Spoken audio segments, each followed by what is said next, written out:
The space colony has the ability to provide a facility in space where human beings can conduct fruitful industry. Living and working in space is a possibility with existing technology.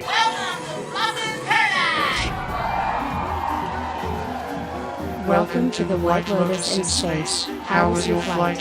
We flew over the North Pole.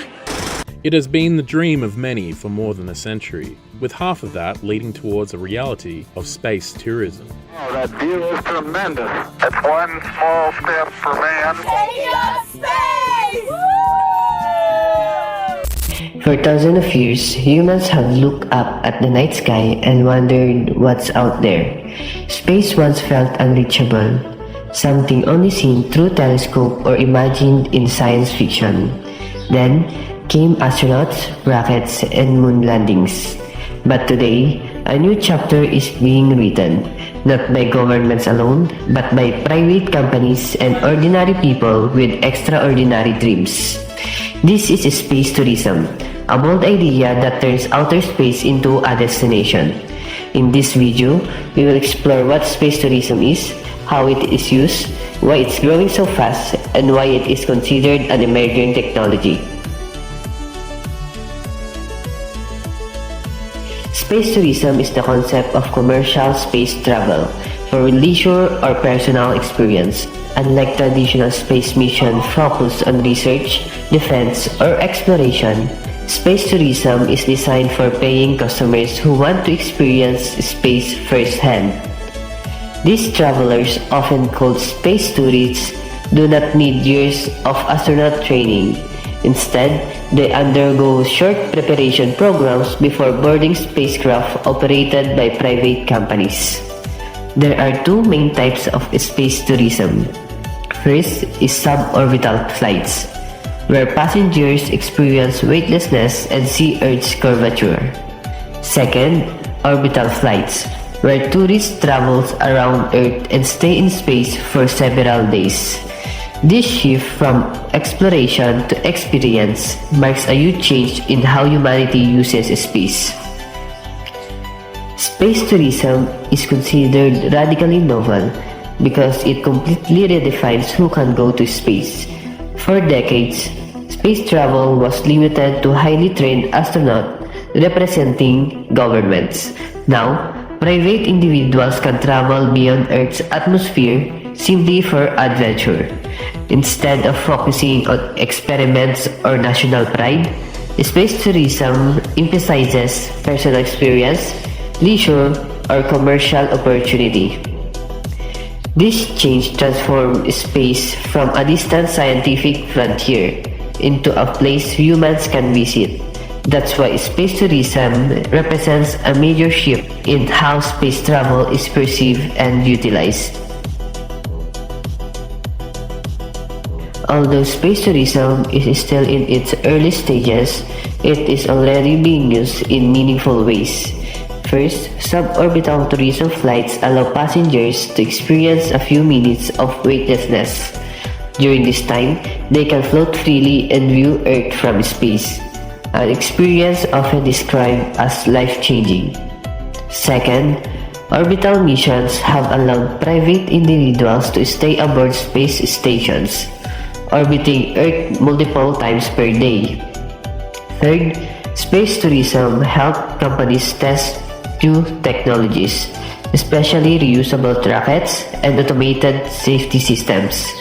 These tests are essential for reducing costs and improving reliability.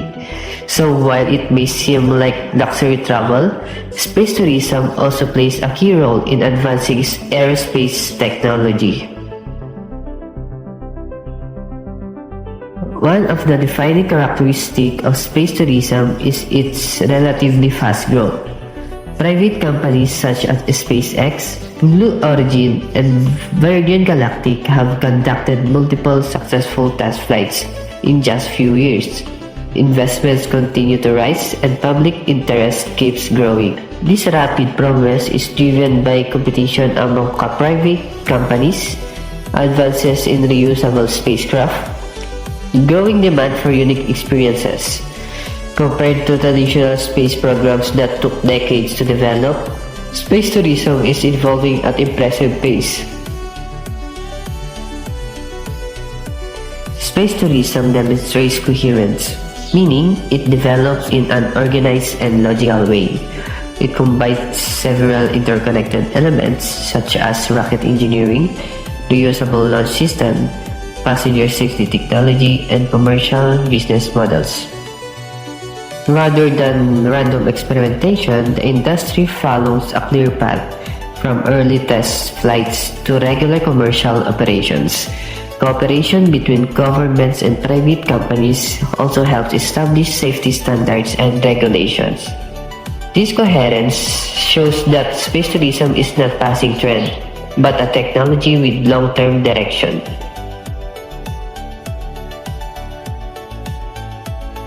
The impact of space tourism extends far beyond the passengers.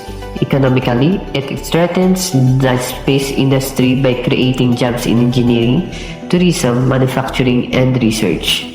It also encourages innovation in reusable spacecraft, which can lower costs for future missions. Socially, space tourism inspires curiosity and ambition. When people see civilians traveling to space, it motivates students to pursue careers in science and technology. In this way, space tourism helps shape the future workforce and fuels public interest in space exploration. Despite its promise, space tourism faces significant uncertainty. There are concerns about passenger safety, environmental impact from rocket launches, space debris and congestion, ethical issues and inequality, extreme high costs. Regulations are still developing and access remains limited to wealthy individuals.